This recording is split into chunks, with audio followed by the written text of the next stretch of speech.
Porto e Negócios. Apoio. Brasil Terminal Portuário. Acreditar e inovar. Eldorado Brasil. Praticagem São Paulo. Segurança, tecnologia e produtividade a serviço do Brasil. Stolthaven Terminals. Referência mundial em armazenagem de líquidos com segurança e eficiência. Transbrasa. Aqui o futuro já é presente. E FIPS. Ferrovia Interna do Porto de Santos. Excelência sob trilhos.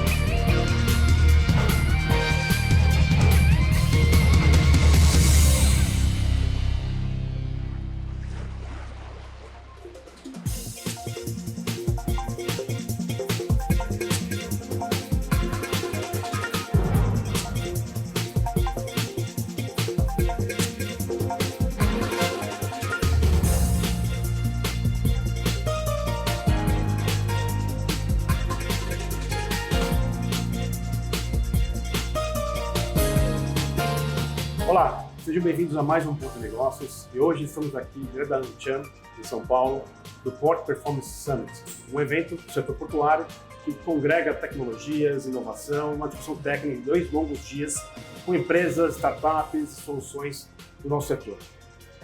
Para abrir esse primeiro bloco, estou aqui com o Gabriel Pascoal, diretor comercial da SGS Hidromares, e Robson Maia, gerente de operações portuárias e marítimas do Porto Sudeste, no Rio de Janeiro.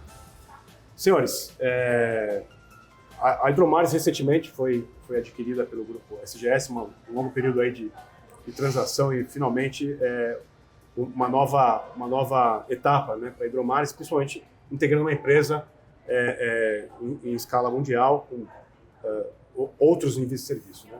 Gabriel, queria que você trouxesse para os nossos espectadores o que é a Hidromares, qual vai ser esse novo ciclo, né, para a Hidromares. A Hidromares já é conhecida no nosso programa já como pela sua rede de monitoramento, não só em Santos, com a parceria com a Unisanta e com a praticagem de São Paulo e com o sistema de monitoramento do Porto de Santos, mas em outros portos você tem soluções já consagradas de monitoramento climático, justamente olhando a performance das operações portuárias. Nessa juntada aí da SGS com a na aquisição mesmo da SGS com a Hidromares, qual que é esse novo? Conta pra gente esse novo estágio e o que nós esperamos da Hidromares aí nos próximos anos de investimento, expansão, tecnologia. Claro. Bom, eu também estou muito animado com essa aquisição. Oportunidades são muitas, agora a gente está tentando pôr foco nelas, né? A SGS, como você mesmo falou, atua globalmente e nasceu nesse meio marítimo, né? Certificando as cargas que saíram de um porto será a mesma carga que chegar em outro porto. Então, até fora do Brasil, mais do que aqui no Brasil, ela é conhecida pelo Marine Service. Sim. Então, eles têm toda uma linha de produtos ligados ao mercado marítimo, né? E uma das ideias é a gente entrar com a nossa solução de monitoramento em tempo real para outros portos do mundo, iniciando prioritariamente pela América Latina, até por uma questão de similaridade de mercado, de porte. Estamos iniciando primeiro pelo Chile, onde a SGS também adquiriu uma empresa de oceanografia há algum tempo atrás, focado muito em modelagem numérica e predição de câmbios climáticos, de mudanças climáticas, já falando em espanhol aqui. Então, a gente tem alguns planos de expansão na América Latina, mas também já apareceram oportunidades em Bangladesh, Moçambique, entre outros países, porque a SGS atua muito no mercado portuário, que eu disse. Então, primeira questão numa empresa global é internacionalizar. Então, essa é uma coisa para a gente esperar. Mas também, lógico, né, foi uma aquisição no Brasil, focando em expansão no Brasil em outros negócios da SGS, né? A SGS, de nível mundial e também no Brasil, tem focado em produtos de sustentabilidade, né? Já é líder mundial em produtos de sustentabilidade, e no Brasil precisava desse maior approach, e a aquisição de Hidromares entrou nisso aqui também.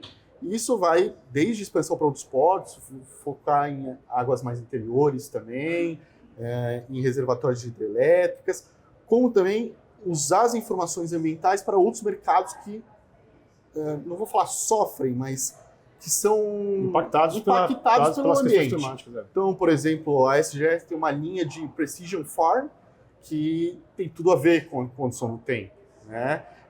Então, como que a gente consegue ajudar fornecendo essas informações e predições de alta qualidade para o agro, né? O Brasil tem um mercado no agro muito intenso e a SGS é muito forte nessa parte de Precision Farm.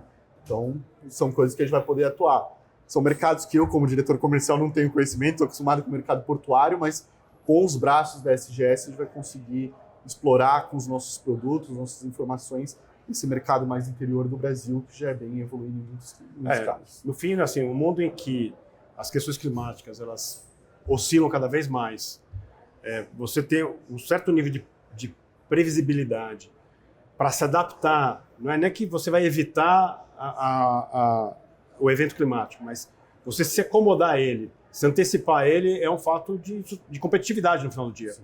Seja no campo, né?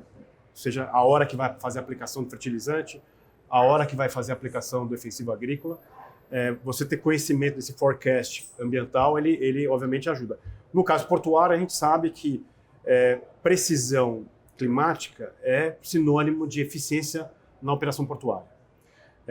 E aí eu queria entrar nessa parceria entre a Hidromares e o Porto Sudeste, o case que foi aplicado lá e o Robson trazer para a gente os ganhos reais, como a solução foi aplicada e os ganhos reais já sensíveis aí nos resultados dessa aplicação. Bom, legal. Bom, primeiro, acho que é importante falar que no momento em que a gente tem essa junção, no primeiro momento eu fiquei um pouco apreensivo, né? Peraí, a Hidromares de sempre está sendo comprado, está incorporando, está juntando, ficou aquela coisa, né, sem a gente saber exatamente como aconteceria. Mas logo depois veio uma tranquilidade, porque a SGS, como ele falou, né, como o Gabriel falou, é uma empresa que está consolidada no mercado marítimo. Ela já tem, de fato, certo respeito, prestígio, qualidade no serviço que ela entrega. E aí eu entendi, depois de um momento que foi muito importante, que eles prepararam um momento para receber os clientes e falar o que estava acontecendo. Quem somos nós a partir de agora, né? Naquele momento foi uma oportunidade que nós tivemos de ver todo o horizonte que se abria e aumentava, né, com essa junção.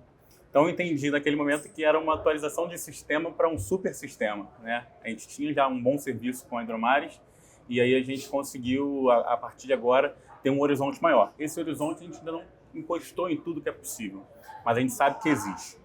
Olhando para dentro do Porto Sudeste, no nosso caso, né, que a gente apresentou aqui na Anshan,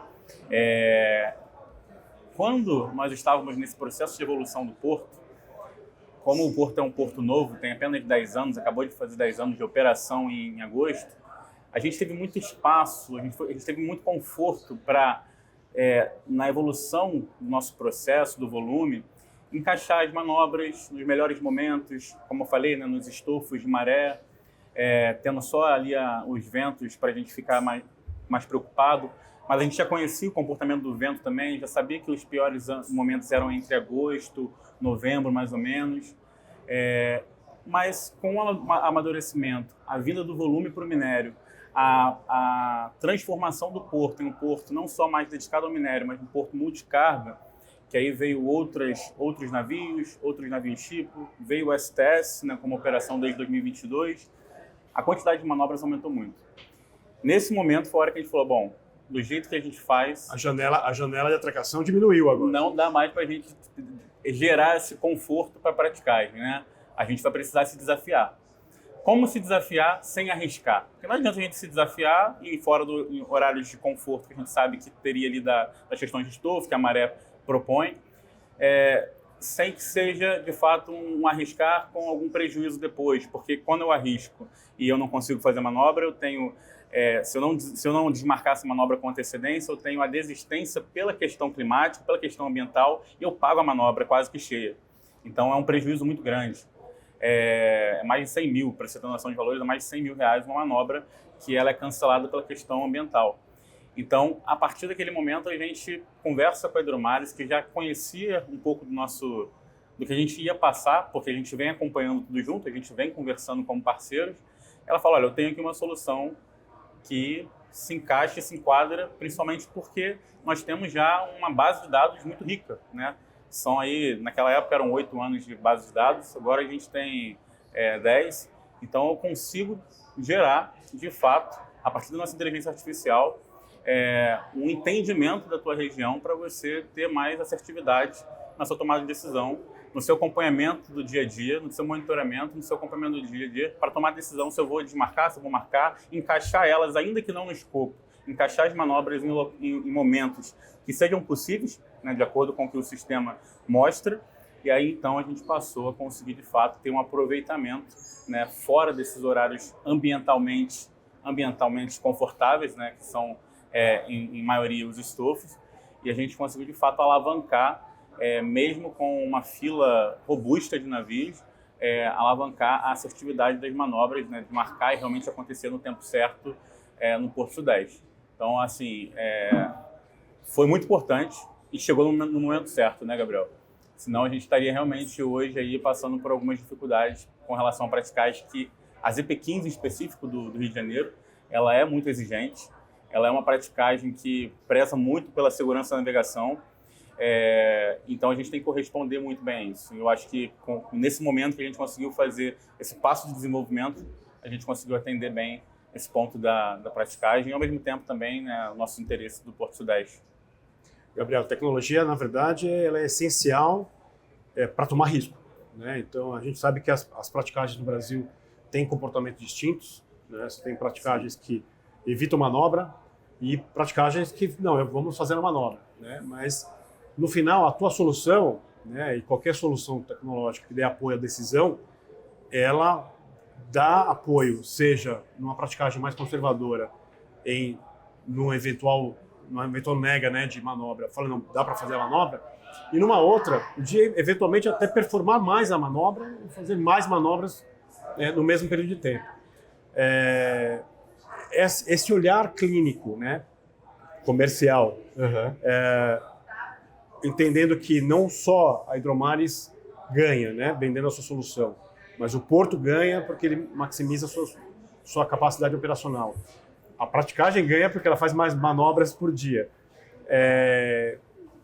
Você entende que esse é um bom pitch que a Hidromares, nesse novo ciclo, pretende colocar para universalizar a sua solução no Brasil, né, na América Latina? Sim, sim. Eu acho que, assim, na verdade, esse é o pitch que eu venho trazendo aqui no Brasil e trazer para lá, né? Eu acho que, vamos dizer assim, a sacada da Hidromares, assim, foi entender que, primeiro, o mercado portuário necessita de confiança. É um mercado muito antigo. Eu estava esses dias ouvindo um podcast com os meus filhos da história antiga, falando da navegação 3.000, 4.000 anos antes de Cristo. E a gente escuta muito assim, eu já sei, é assim. Né? Então, a gente tem que passar a confiança de que aquela informação que a gente está fornecendo, que a tecnologia é confiável. Então, acho que esse é um ponto bem importante e o slogan da SGS casou muito bem, when you need to be sure, para a Hidromares e o que os clientes vêm com a gente. Então, o ponto foi exatamente isso, entender que a praticagem, por mais conservadora que quer manobrar mais, o porto quer receber mais navio, e no final, assim, lógico que tem suas diferenças, um vai puxar para um lado, outro para o outro, temos que manejar isso, mas que no final, para mim, a informação ambiental é válida para todo mundo. Ela é valiosa para todo mundo, tanto no termo de segurança como de produtividade. Então, assim, o que a gente vê muito, né? Muitas vezes você tem que escolher por segurança em detrimento de produtividade. Ao você monitorar e conhecer o meio ambiente, você tem os dois. É isso que a gente tem visto e é isso que a gente tem buscado em todos os nossos pitches, em todas as nossas conversas. E a gente tenta pôr as partes na mesa, explicar isso, mostrar isso, que tudo que a gente vai fazer de um lado ou de outro vai ser visando segurança e mais produtividade. E um ponto, acho que foi muito importante, eu sou oceanógrafo de formação. No começo eu tentava fazer um papel de engenheiro de naval, de prática, tentar... Eu entendi que cada um tem seu papel. Né? Então, poxa, eu conto com empresas de engenharia naval para traduzir essa informação, como que isso vai movimentar o navio, ou do prático, aquela sensação, que a prática dele, do que realmente aquela informação é válida. Eu não falo qual que é o limite, eu falo, poxa, como foi essa manobra? A condição estava assim, estava boa, não estava boa? O que você sentiu? Vamos tentar trabalhar achar outras janelas nessa mesma condição? Vamos achar, mas eu deixo essa decisão para quem realmente entende de navegação, entende da engenharia naval. Foi esse um ponto também muito importante, contar com parceiros. Não, eu acho que esse casamento, né, em quem desenvolve tecnologia, investe em inovação e quem consome inovação o segredo do sucesso, né? E eu desejo aí bons ventos e boa navegação para esse novo momento da Hidromares e que o Porto Sudeste consiga movimentar mais navios e convencer a praticagem de que dá para operar mais navios por dia lá no Porto Sudeste. Bom, a gente vai fazer um rápido intervalo e volta daqui a pouco aqui da AmCham. Fique conosco, a gente volta já já com mais Porto Negócios direto da AmCham, Port Performance Summit.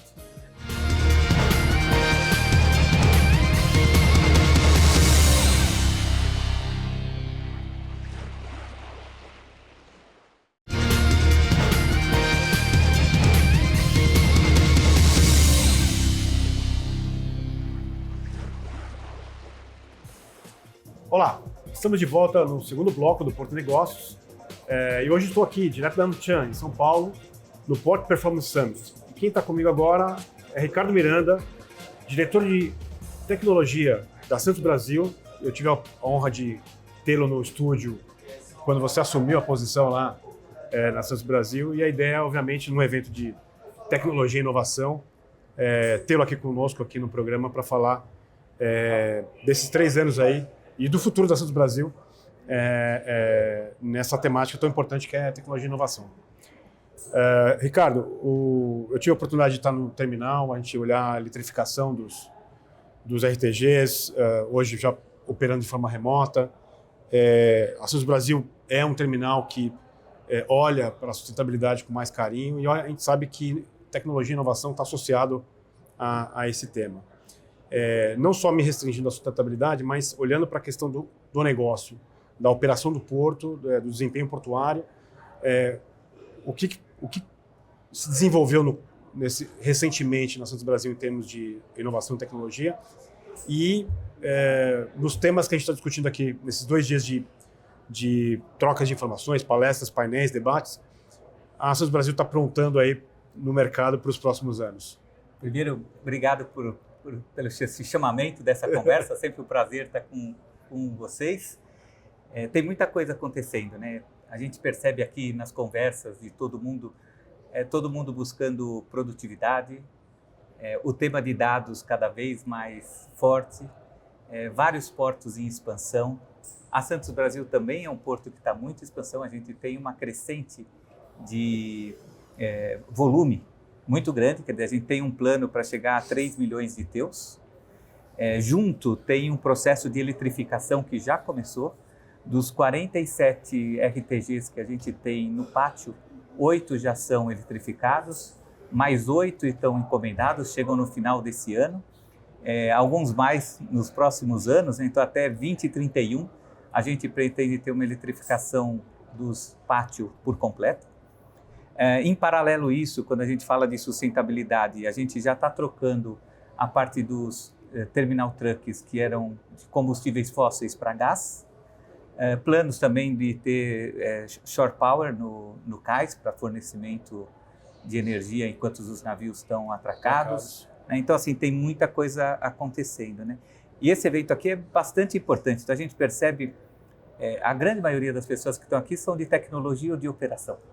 Pelo menos quando você olha os crachás e mesmo o conteúdo das palestras e das apresentações, né?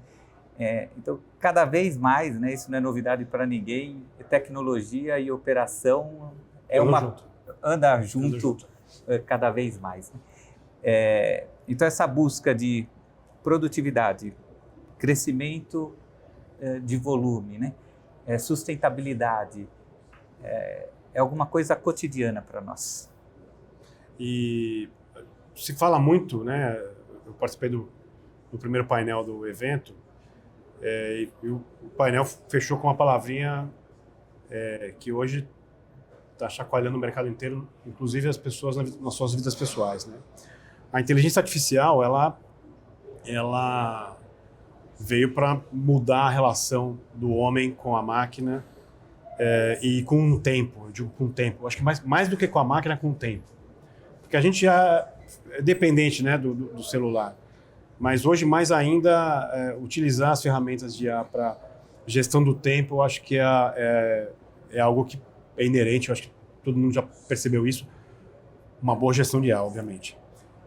O que a Asus Brasil e o teu time como eles estão olhando essa questão da IA na aplicação da operação? Não só na operação, né? Eu acho que a tua área também deve dar apoio para a inteligência de mercado na questão da gestão dos dados, monitoramento do fluxo de carga, enfim, siga a carga, siga o dinheiro, siga o próximo cliente, né?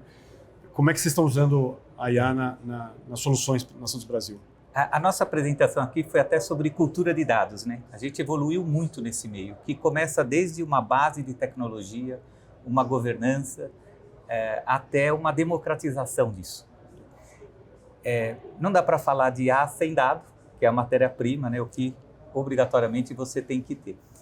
E eu ouvi uma frase de uma pessoa que falou assim, às vezes a gente está muito preocupado com a IA daqui 3 meses, mas esquece o que ela vai fazer daqui 5 anos, que é onde a gente vai ter o maior impacto nisso tudo, né?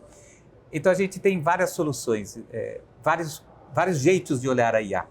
Um é você ter soluções onde a IA está embarcada, então você compra com a IA embarcada. Então isso, por exemplo, em Video Analytics, é muito comum você comprar, em segurança cibernética. Então são tudo soluções que você adquire no mercado que a IA já está embarcada lá. Isso daí é um uso muito rápido, porque ela vem embarcada, ela já tem ready to use. Você não precisa... Sim. Você compra pronto e funciona muito bem. E a gente tem várias soluções onde a IA vem embarcada pelo próprio fabricante. E a IA verdadeira, porque tem fabricante que fala que está embarcado e quando você vai ver não é um IA, é um IF. Então, eu estou falando de solução onde tem modelos matemáticos e uma complexidade e um volume de dados que trata maior, né? Esse é o modo. Depois você tem a IA como assistente pessoal. É o Copilot, o ChatGPT, uma série de atividades que o humano faz que a IA acelera isso. Nisso a gente fez um trabalho muito grande de letramento, tanto nessa parte de assistente pessoal como na parte de uso de dados. Quer dizer, a gente tem uma ferramenta que ela é democratizada para 100% da empresa. Do mesmo jeito que você tem Word, Excel, PowerPoint, você tem uma ferramenta analítica disponível. Quase que todo profissional acaba tendo um pouco do lado estatístico. Quer dizer, o futuro dos profissionais vai exigir um pouco mais de estatística de todo mundo. E é muito fácil aprender com a IA, né?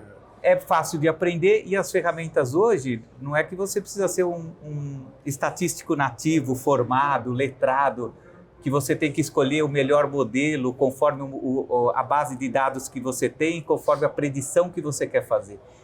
Hoje a própria ferramenta, ela te oferece o melhor modelo com base nos dados e no que você quer fazer. Então ela encurta todos os caminhos e você não tem que ser um matemático ou um estatístico pela sua própria natureza, pela sua formação. Seria praticamente impossível todo mundo ser formado em estatística e matemática. Mas ela faz um convite para você... Óbvio, quando eu falei o bom uso da IA é justamente isso, né? Ela te dá um resultado, te dá uma explicação e você sofistica o próximo passo interagindo com ela, justamente entendendo o plano A, B, C que ela pode te dar ali na frente. Sem dúvida. Então a gente usa muito... são os assistentes pessoais que a gente deixa disponibilizado para os funcionários. E um terceiro ponto, né, são as IAs que a gente mesmo produz. Então quando a gente vai na área de inteligência de mercado, na área de operação, a gente tem algoritmos próprios que nos diferenciam e que criam valor adicional na empresa, né? Então, só para fazer um resumo do que eu disse, então quando a gente fala IA, a gente olha em 3 perspectivas. O que está embarcado em soluções, que é aquela mais fácil de você implementar porque você adquire no mercado. aquelas que é feito muito pela interface humana, que é você deixa disponível para os empregados. E outras são modelos matemáticos próprios, como, por exemplo, berço, operação, inteligência de mercado, onde você agrega um valor adicional ao negócio e acaba tendo uma particularidade muito grande. Aquilo sim cria um diferencial, porque não é alguma coisa que você comprou no mercado. Você desenvolveu, isso gera um valor gigantesco para a empresa.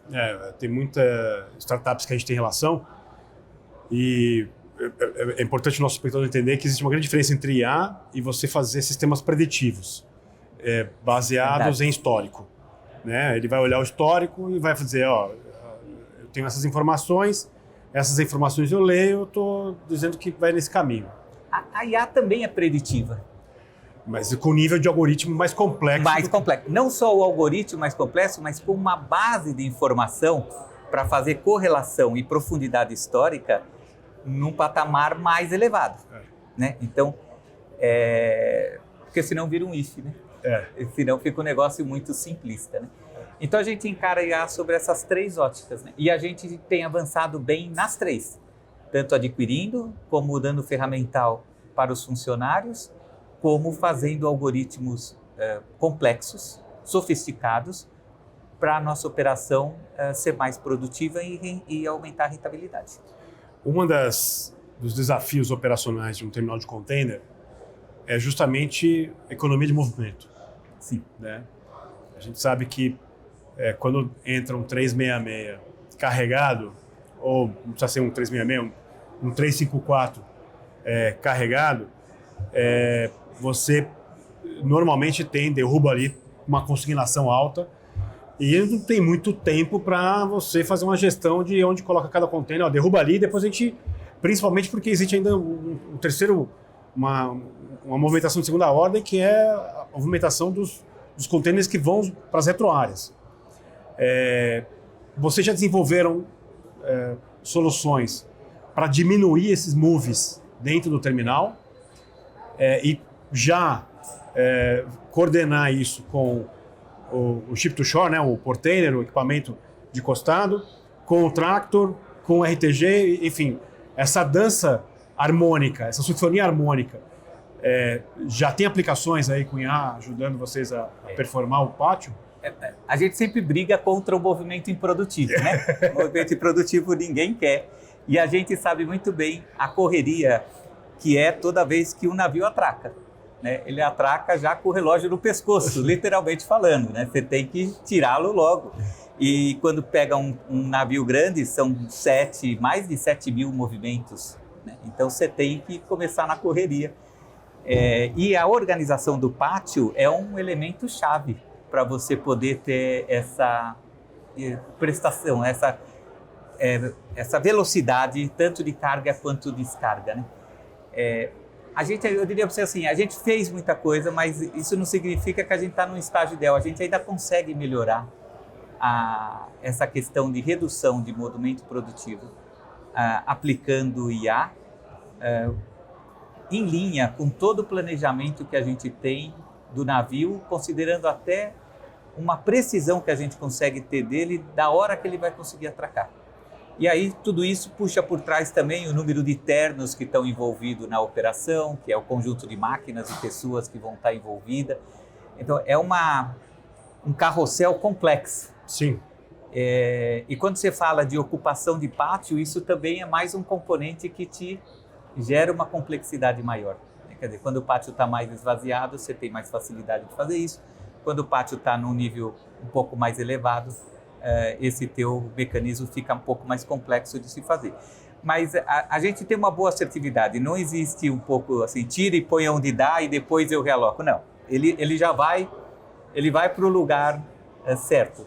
Se esse lugar 100% vai estar num pega para uma segunda operação, é isso que a gente está trabalhando ainda hoje. Ou seja, mais do que a alocação dos containers numa mesma operação, alocar esses containers pensando nas próximas 3 operações. É claro, é isso que eu não é alocar só ele naquele momento. Eu preciso alocar ele naquele momento pensando o que vai acontecer com ele depois.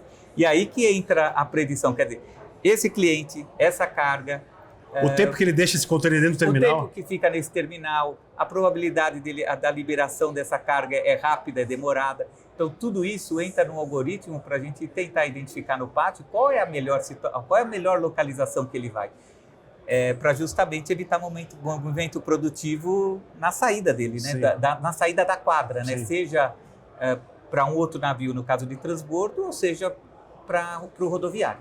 Não, e no final, esse tipo de solução, ele traz para você uma capacidade aparente que você não tem hoje, né? A performance de você eliminar um movimento médio por container na pilha vale muito dinheiro. Vale um monte, vale um monte de coisa. E a tecnologia está avançando tanto que a gente tem condição de processar um volume de dados gigante com uma lógica sofisticada para identificar a melhor posição para pôr aquele coisa. E com todas as variantes, né? De reefer, se é para a Europa, se não é para... Assim, tem várias variantes, quer dizer, não é uma lógica onde entram poucos fatores. Entram vários fatores para determinar qual é a melhor posição e tem várias restrições também de onde você vai pôr aquele container. Desde da posição da porta até o destino que ele vai estar. Tudo isso influencia na localização. Bom, esse é um bom cubo mágico para a gente brincar, né? É um bom exemplo, viu? Isso daí é quase como um cubo mágico mesmo. Eu brinco que às vezes o cubo mágico a gente já sabe o algoritmo de montar. Talvez mas te dou um tetraedro ou não, um decaedro mágico. Ou é aqueles cubo mágico um pouco mais avançado que não tem só 9 posições de cada lado. Tem aqueles cubo mágico maior que tem 15 posições de cada lado, né? Isso. Tá mais de um cubo mágico... Não dos primórdios, né? Um cubo mágico da modernidade, porque tem muito mais faces do que 9 de cada lado. É isso aí. Bom, eu quero agradecer, Ricardo, de bater esse papo com a gente. E, bom, novidades do Brasil, Porto Negócio está à disposição. Agradeço o convite, essa conversa prazerosa e muito bom trabalho e quanto você agrega para o nosso setor. Legal, obrigado. Pessoal, a gente daqui a pouco volta para o último bloco. Fique com a gente. Já estou de volta.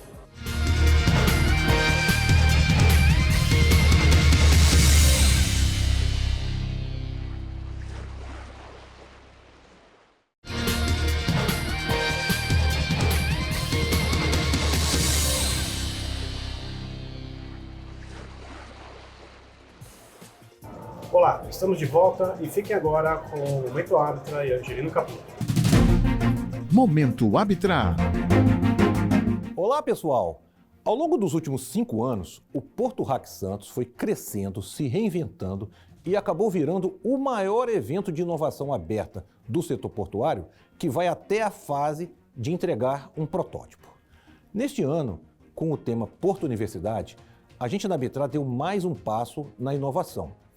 Nos dias 19 a 21 de setembro, a primeira etapa aconteceu 100% online, ampliando ainda mais a participação e a diversidade no evento. Para você ter uma ideia, reunimos nada menos que 260 competidores, 70 mentores, 40 jurados, 50 voluntários de apoio. Em vez de se deslocarem até Santos, todos participaram remotamente de suas bases, interconectados por mais de 40 horas ininterruptas. O evento, na verdade, começou 3 dias antes com uma sala de aula avançada para preparar os times sobre a missão de aplicar inteligência artificial generativa em cima de um modelo simulado de Port Community System e garantir a troca segura e centralizada de informações no porto. Dessa etapa foram selecionadas 10 equipes que vão apresentar seus protótipos ao vivo para uma banca de jurados no próximo dia 13 de outubro no auditório do Sindicato dos Despachantes Aduaneiros, aqui em Santos. Nesse dia serão anunciados os 3 vencedores e os prêmios para cada um deles. Mas o maior prêmio vai mesmo para todos os participantes. Cada um deles vai receber um portfólio digital, que é um registro das suas habilidades do tipo capacidade de liderança, desembaraço e resiliência reveladas durante a jornada. Essas competências vão além do currículo comum e podem abrir novas portas no mercado de trabalho. Por isso, a gente diz que o Porto Hack Santos, todo mundo está ganhando. Os competidores têm a chance de viver a inovação que se aproximar do porto. E a comunidade portuária pode se abrir para novas soluções e garimpar futuros profissionais que vão ajudar a construir o futuro dos portos. Momento Arbitrar.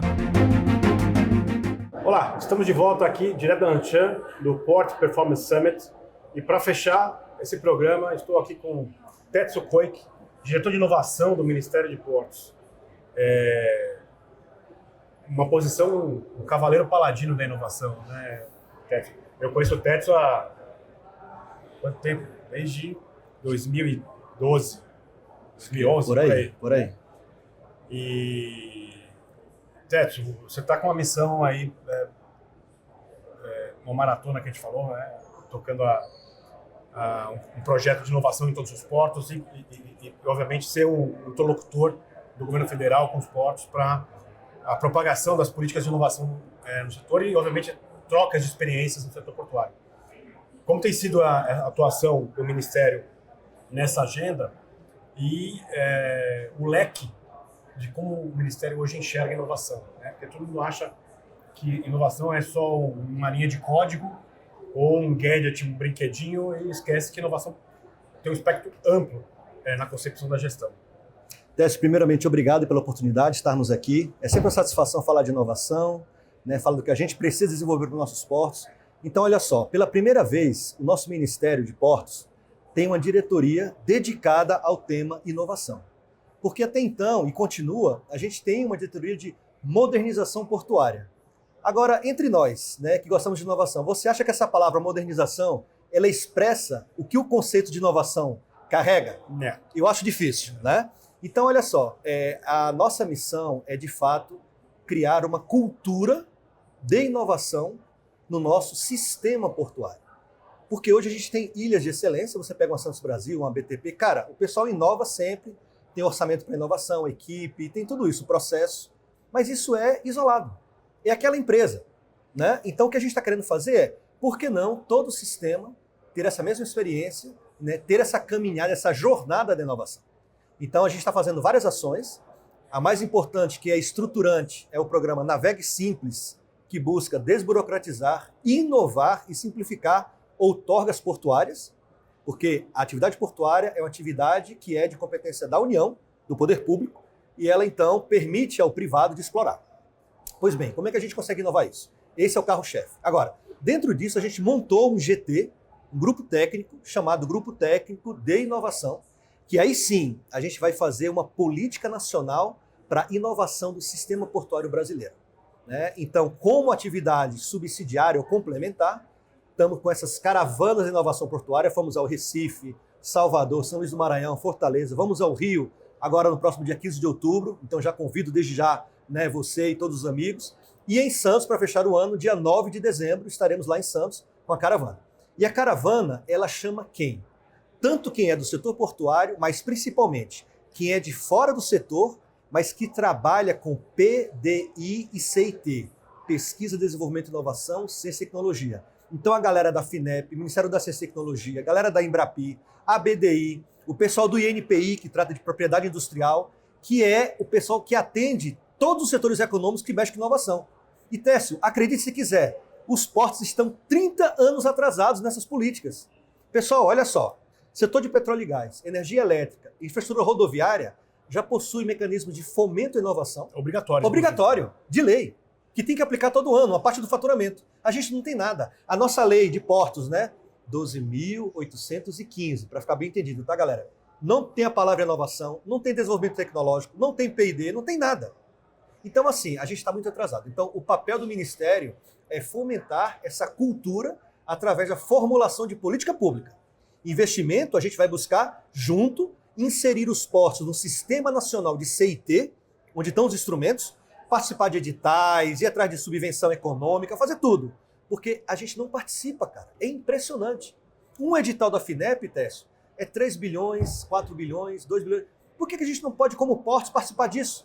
É isso que me incomoda. Então a gente está atrás, com o Ministério, em busca desse caminho. Isso começa, no meu entender, com a cultura do setor. Total.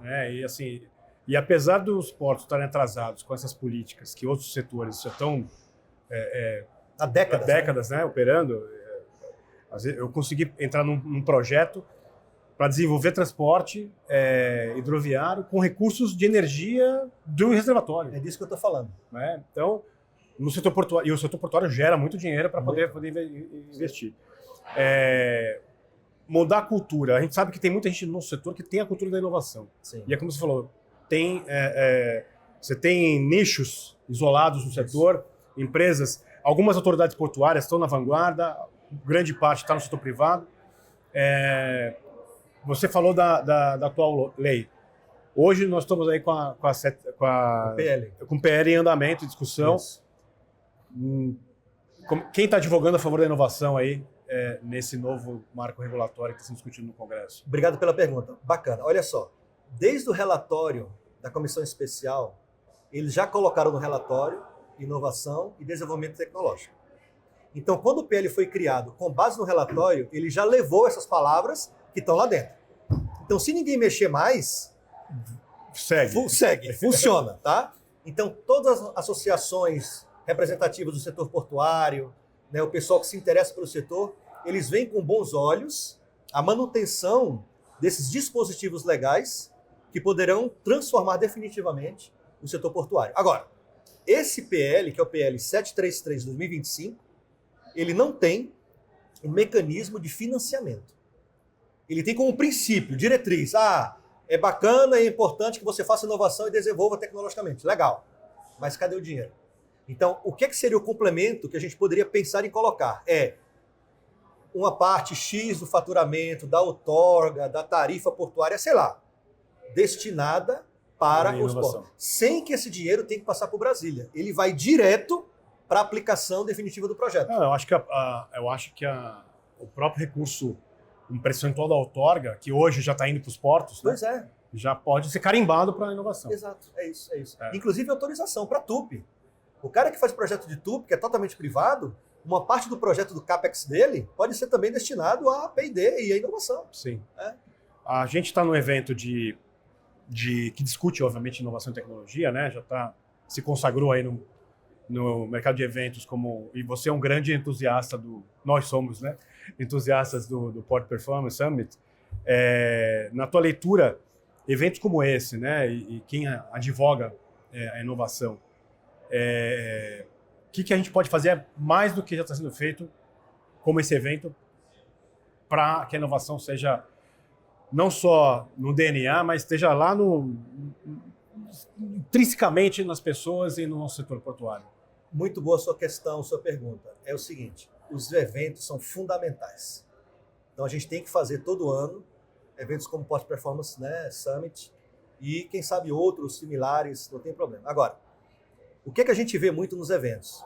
São as empresas apresentando os investimentos em tecnologia, né, os novos terminais, os aperfeiçoamentos, descarbonização, o que é muito legal e deve permanecer. Agora, o que eu colocaria a mais para trazer e responder essa tua questão? Uma vertical, um painel, 2 palestrantes, alguma coisa, da jornada pela construção da cultura da inovação. Como é que você passou de um terminal puramente operação para algo que pensa maior, além? A educação. Novos modelos de negócio, educação, letramento, capacitação, né, investimento interno, pessoal. Quantos doutores tem no terminal? Quantos mestres? Quantos caras que já foram no exterior fazer um estágio? Sei lá. Ou seja, como é que você tem essa jornada em prol dessa conscientização da inovação? Publicação, né? O nosso setor é muito carente. Nosso setor lá fora já é carente de publicação, quando compara com outros setores. Aqui no Brasil, mais ainda. Mais ainda, é isso. E aí, a questão do aculturamento, do registro, de patente, são questões fundamentais que a gente tem que discutir. E, obviamente, o Porto Negócios, ele pertence a uma rede educativa de Santos, que é a Unisanta.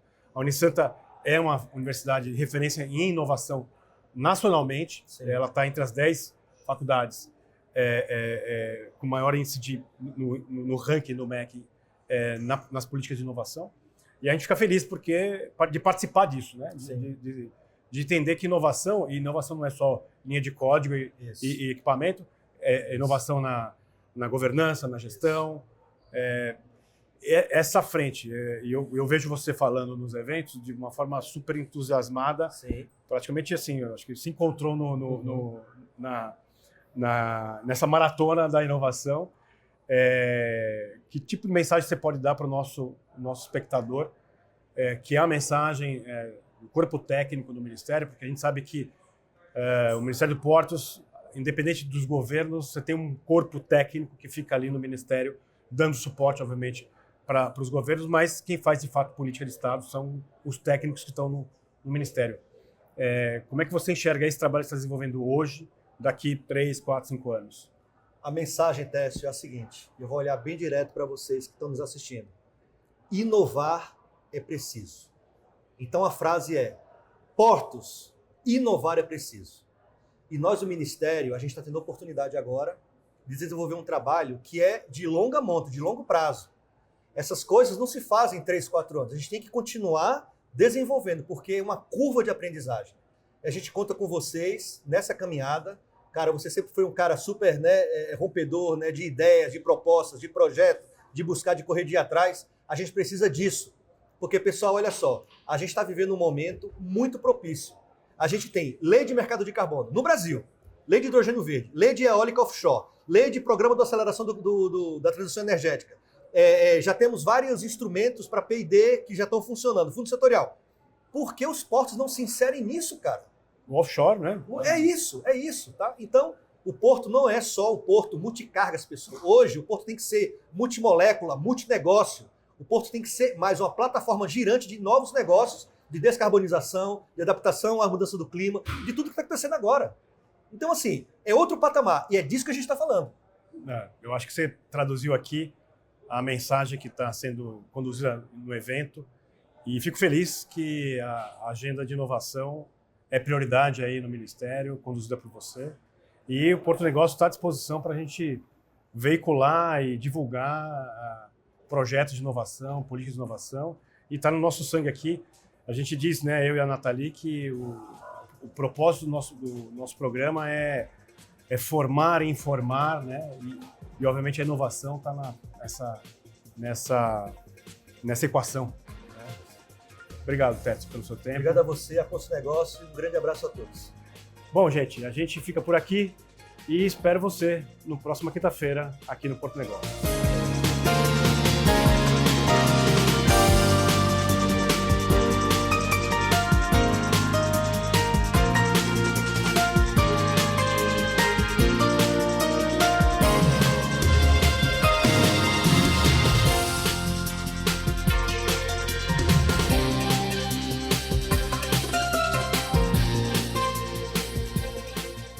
Porto e Negócios. Apoio. Brasil Terminal Portuário. Acreditar e inovar. Eldorado Brasil. Praticagem São Paulo. Segurança, tecnologia e produtividade a serviço do Brasil. Stolthaven Terminals. Referência mundial em armazenagem de líquidos com segurança e eficiência. Transbrasa. Aqui o futuro já é presente. E FIPES. Ferrovia Interna do Porto de Santos. Excelência sob trilhos.